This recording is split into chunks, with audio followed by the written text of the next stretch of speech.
जब अगर बीच में सुधार हो सकता है तो फिर बाकी सारी चीजों पर या जन्म के बाद मेहनत क्यों करनी? बेस ही पावरफुल बना दो ना। और ये बात हमारी एक प्राचीन कहावत से भी मिलती आती है कि अगर आपको इमारत बुलंद करनी है तो आपको उसकी नींव मजबूत बनानी पड़ेगी। और इस विचार ने झंझोड़ कर रख दिया, सोने नहीं दिया।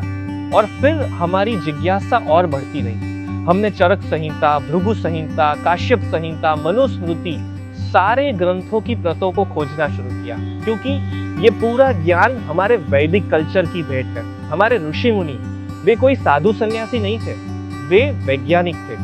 उन्होंने लाइफ को विज्ञान के तराजू से तोला और उसके आधार पर एक सुख की परिभाषा का निर्माण किया। इंसान कैसा जीवन जिएगा तो वो मानसिक तौर पर और शारीरिक तौर पर, दोनों तौर पर सुखी हो पाएगा।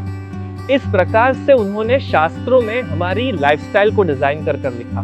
और उसी का एक महत्वपूर्ण हिस्सा था जन्म के पहले की लाइफ, मतलब कि गर्भावस्था के दौरान गर्भ की क्या परिस्थिति होती है वगैरह वगैरह। और इस बात का प्रमाण हमें सबसे पहला मिलता है कुंददम वडक्कुनाथ स्वामी टेम्पल, त्रिशूर से।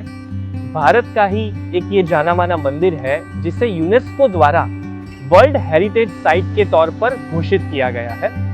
इस मंदिर की खासियत क्या है? तो ये मंदिर 1600 साल पुराना स्ट्रक्चर है और मंदिर की दीवारें जो कि पत्थर से बनी हुई है, पत्थर की इन दीवारों पर पुरुष का स्पर्म, माता का अंडबीज और प्रेगनेंसी के 9 महीनों के दौरान माता के गर्भ में बच्चे की कौन सी आकृति होती है, कौन सा शेप होता है, ये सारी बातें पत्थर में तराशी हुई।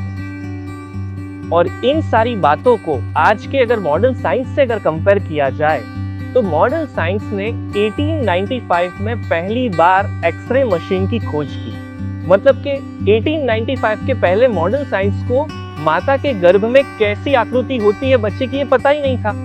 और हमारे मंदिरों के पास 1600 साल पहले ये प्रमाण है कि कौन सी आकृति कौन से महीने में डेवलप होती। गर्भ संस्कार गुरु, सालों से चल रही हमारी परंपरा और वैदिक विज्ञान का आधुनिक रूपांतरण।